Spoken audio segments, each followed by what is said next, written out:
Hello, my dear boys and girls. This session is for Shastri Part 1 English Literature students. That we are going to deal with today is Death Be Not Proud by John Donne. I am Sanjay Chawla from Kota. This poem is a sonnet. Now, what does sonnet mean? A sonnet is a 14-line poem, and a sonnet can be of various types. One of them is Petrarchan sonnet or an Italian sonnet. It originated in Italy, so it is called Italian, or it was popularly used by Petrarch, so it is also called Petrarchan sonnet. So a Petrarchan sonnet consists of two parts.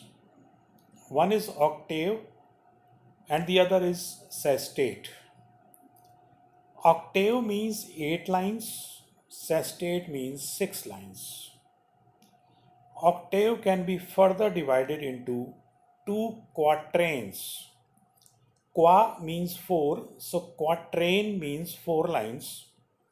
So two parts of 4 lines make an octave, and the other part of 6 lines is called sestate.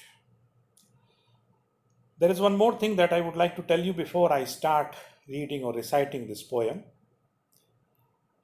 This poem is written in a meter, iambic pentameter. For those of you who are studying it for the first time, iambic pentameter means it is a 5 feet line, 5 feet line. Every line has 5 feet. So what are feet? Feet in Sanskrit poetry you have studied, it is pad. Iambic term means that 1 foot, 1 pad, 1 foot consists of 2 syllables. Now what are syllables? Syllable is a part of word, or a word it can be, in which there is only one vowel sound. Mind it, I am saying vowel sound. The sounds that you have studied in phonetics, it can be a pure vowel or a diphthong. So even a diphthong will be considered as one vowel. So if there is only one vowel in a word or a part of a word, that will be called a syllable.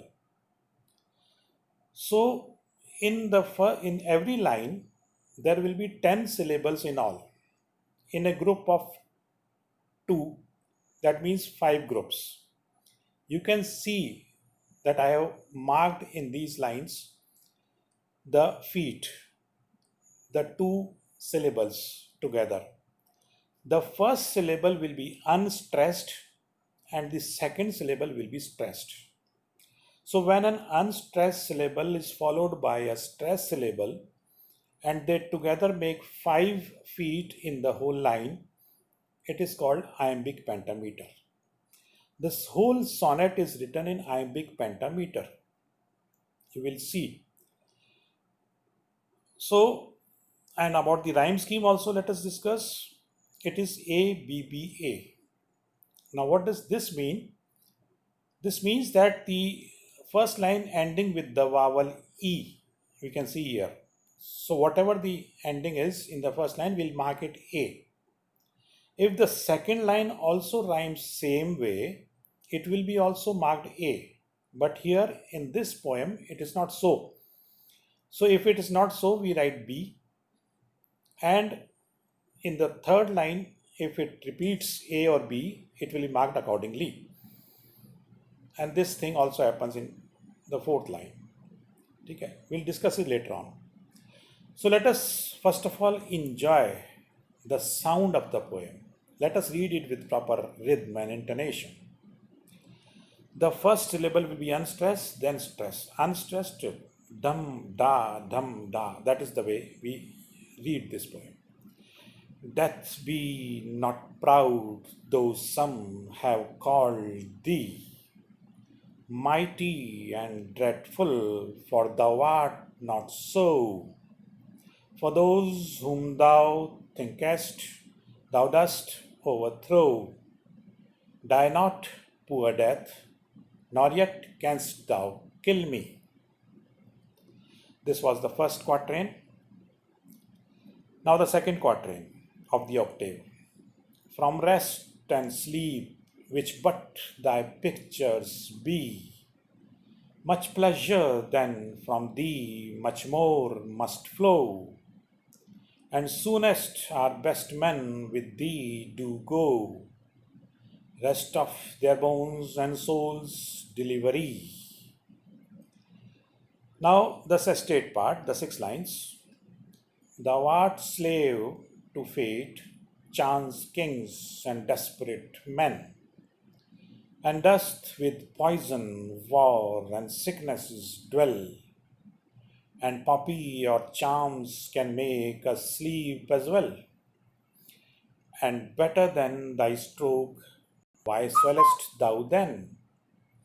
One short sleep past, we wake eternally, and death shall be no more, death thou shalt die. So you note that the use of iambic pentameters. So here in this first line, you might feel that there are 3 syllables in the first feet. Now, he was quite at liberty to use his own style. Here, thou art, although they contain 2 syllables, but we'll speak them as 1 syllable. Thou art slave, thou art. 1 syllable, he has made it. It is his own style of John Donne. Now, the rhyme scheme of this part is the first octave had A, B, B, A, B, B, A. Let us discuss what is there in this sestate. Now, the first line ends with men. Now, this sound was not there in any of the lines in the octave part. So, we mark it C. In the second line, it ends with dwell. Again, it is not there in any of the previous lines A, B, or C. So, we mark it D. The next line, well, ends in the same way as dwell. So, it is again D. Next line is then. It rhymes with men of the first line, and the first line had C. So here again we'll write C. And the last 2 lines have a different rhyme. It is not A, B, C, or D, so we mark it E. So the rhyme scheme of this sonnet is A, B, B, A, A, B, B, A, C, D, D, C, E, E. So this was the poem. So let us now analyze the poem line wise. Let us now first of all discuss the first 2 lines. Let me repeat the first 2 lines. Death be not proud, though some have called thee mighty and dreadful, for thou art not so. Now, as you can see, the poet is talking to death.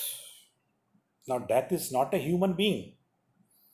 It cannot understand you. How can you talk to death? But these poets have this liberty. They talk to inanimate objects.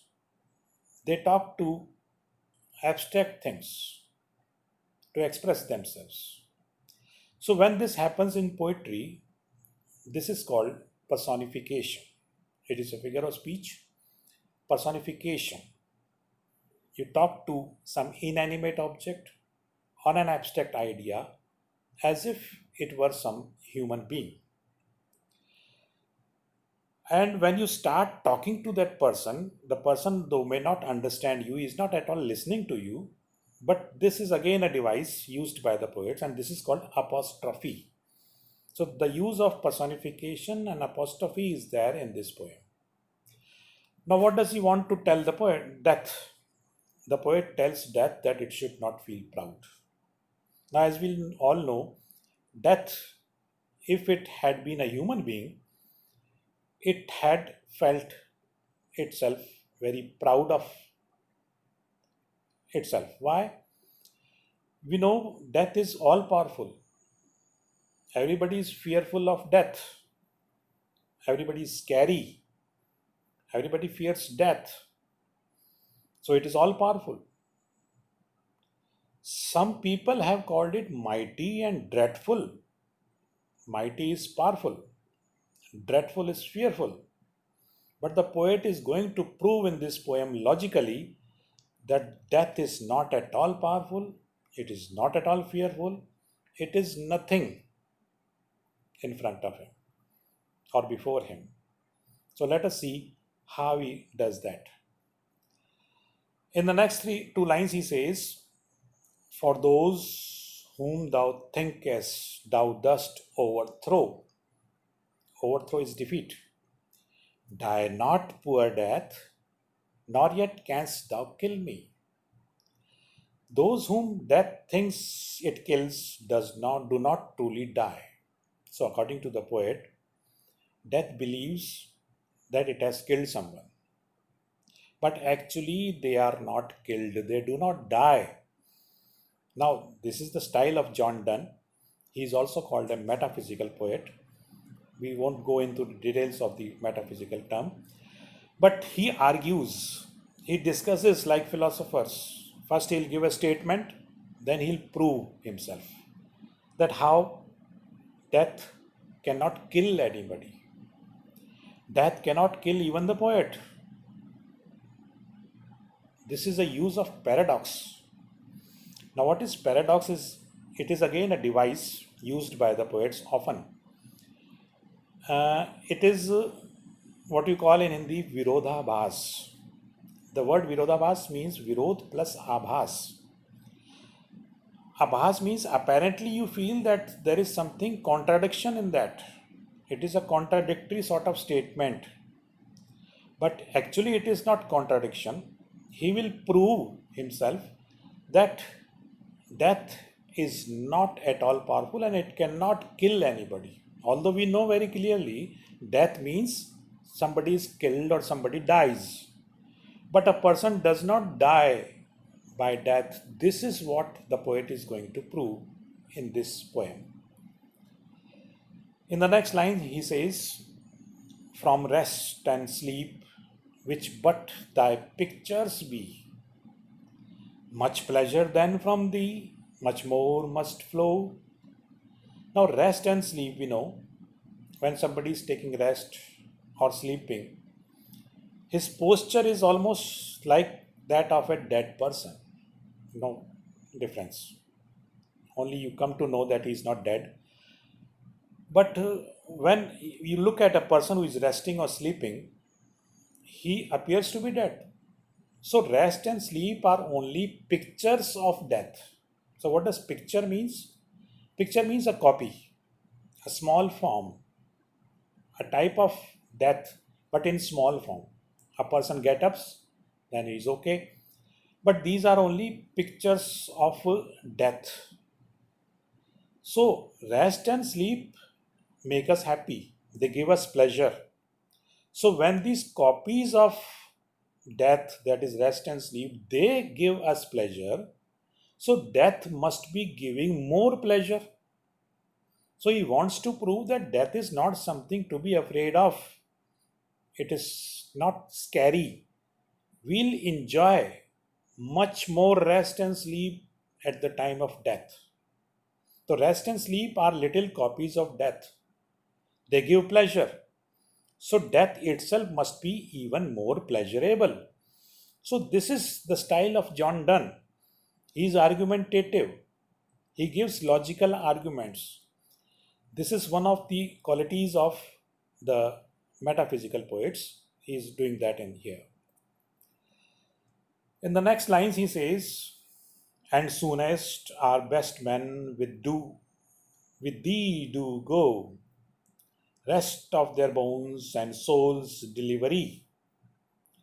The best men go soonest to death, to rest their bones and enjoy the delivery of their souls. Now you know that those persons who are great, those Mahapurush sort of things, persons, they welcome death with open arms. They die a peaceful death. It is a sort of rest to their bones. Bones here means body. And we also know in the Hindus and the Christians, they also believe that when a person dies, it is only the body that dies. The soul is delivered. It is the mukti of the soul. The Atma meets Paramatma. So it is a higher stage that we are attaining after death. So the poet means to say that the best people die most readily to hurry to their soul's delivery, mukti. And this is Christian and Hindu belief that we attain the stage of Atma once again to meet Paramatma. So it is a soul's delivery. So death is, how can death be something fearful? This is his argument. In the next lines, he says, "Thou art slave to fate, chance, kings, and desperate men, and dost with poison, war, and sicknesses dwell." Now, a person will die if it is written in his fate. He says, "Thou art slave to fate." We all know very clearly when death of some person is written at some particular moment, at some particular place, he will die. So a person dies if it is written in his fate. That means nothing is in the hands of death itself. It will come if the fate is such that. Besides, he may die in an accident. In the lines, he says chance. Chance here means accident. In an accident, a person dies. Next, he says, a king may sentence someone to death. In those times when the poem was written, the kings used to sentence somebody to death. Death sentence they had to pass. Nowadays, the courts do that. Death penalty they give. So, if a death penalty has been awarded to a person, he has to die because he has to be hanged. Desperate men, what we call losers these days, they commit suicide. So they kill themselves, the desperate men. So death depends on all these. Death cannot come on its own. It will come if it is there in the fate, or by accident, or by kings or courts, or the losers or the desperate men kill themselves. Then only death can come. It cannot come on its own. Death depends on all these, and it is forced to live with war, poison, and sickness. So see what ugly things death lives with. Look at the company of death. Death lives with poison. You can see the old spelling of the word poison is used here. So war, poison, sickness, these things cause death. So death is not something very charming or attractive sort of thing. It should be proud of itself. It lives with these ugly things. So death is not fearful, it is rather contemptible or hateful. Now the poet mocks death's position. We see how the poet is mocking death. He is making fun of death. It is inferior to drugs and slave to fate, chance, kings, and desperate men, and lives with poison and sickness. So it is very inferior sort of things. And how can be fearful of something which is already inferior? This is the poet's argument. In the next line, he says, "And poppy or charms can make us sleep as well, and better than thy stroke. Why swellest thou then?" Poppies and magic charms. What are poppies? That opium, you know. Opium is derived from these poppies, afim. Magic charms are also there, can make us sleep better than death stroke. Now, death makes us sleep. It is a long sleep, but we can sleep. If we want to sleep longer, we can use poppies or charms, magic charms also we can use. They will make us sleep better than death's attack.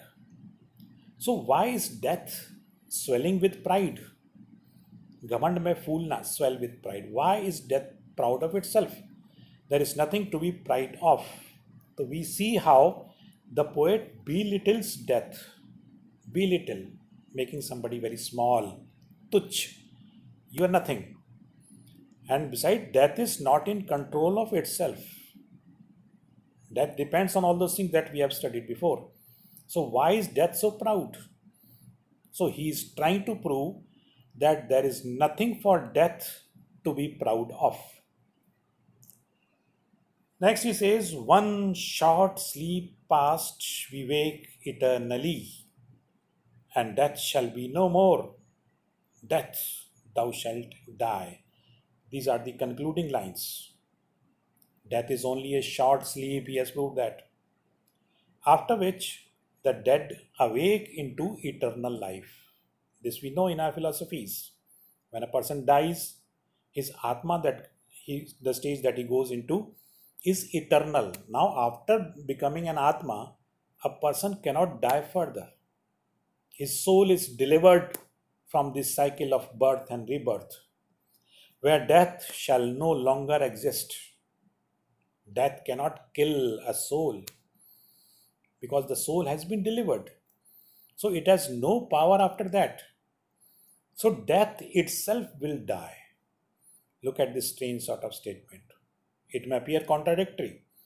Death itself will die, but the die here means it will be defeated. It thinks that it can kill anybody, but here it is defeated by us. So it is again a paradox.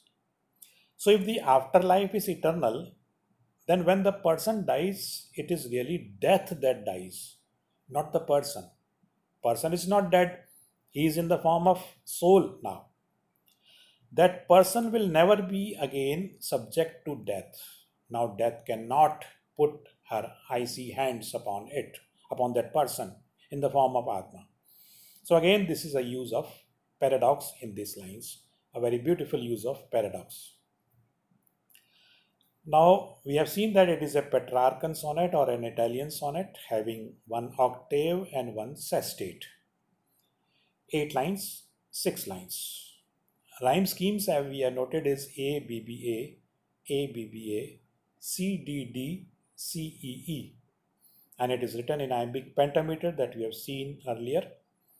It personifies death. The poem is addressed to death, so the poet uses apostrophe. And Donne gives his reasoning to prove that death is not powerful. This is argumentation.